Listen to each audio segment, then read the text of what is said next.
The school secretary hesitated when Ethan's form still listed Mara as the home partner. The trouble started because my aunt volunteered my boyfriend for a school form he should never have been able to sign. My cousin Lacey's daughter, Harper, was getting a citizenship award at her elementary school. My family treats Harper's milestones like public holidays, so the cafeteria was full of aunts, cousins, grandparents, squeaky chairs, and people pretending not to watch each other. Ethan came with me because, after 14 months, he had become normal at family functions. He carried my grandmother's purse, remembered coffee orders, and always looked useful. My Aunt Joanne loved him for that. The woman underneath the whole problem was Mara. According to Ethan, Mara was just a friend from his apartment building whose life kept collapsing in practical ways. He said helping her was basic decency. And every time I questioned why he knew her emergencies in real time, he acted like I was the kind of woman who thinks kindness is flirtation. I never had enough to force it, just details. He once said he was asleep and called me back from his car at 1 in the morning. Another time he missed dinner because Mara needed urgent care, then came back with pharmacy bags from the other side of town. I told myself if there was something wrong, I would know it in a cleaner way. At school, Harper's teacher asked Lacey to confirm the after-school pickup sheet for spring events because the office wanted all household adults re-verified. Lacey laughed and said she had no pen. Joanne, trying to help, grabbed Ethan's pen and handed over the clipboard. The secretary looked down and frowned. She said, "I'm sorry, are you Ethan Bell? I still need the listed partner's signature if this household address is correct."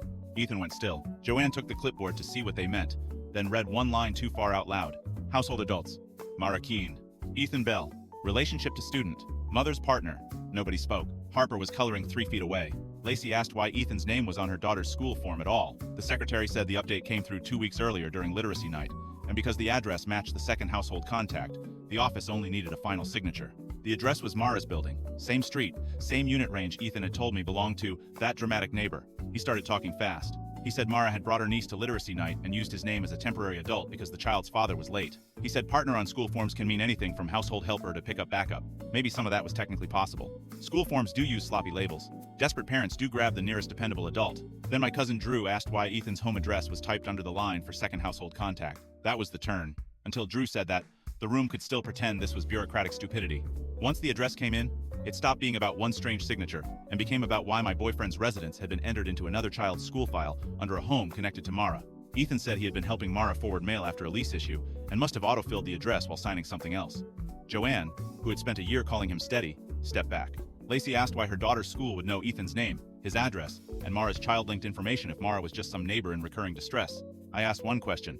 If she is nobody, why are you official in her household anywhere? He didn't answer quickly enough. That pause did more damage than the form. The secretary took the clipboard back.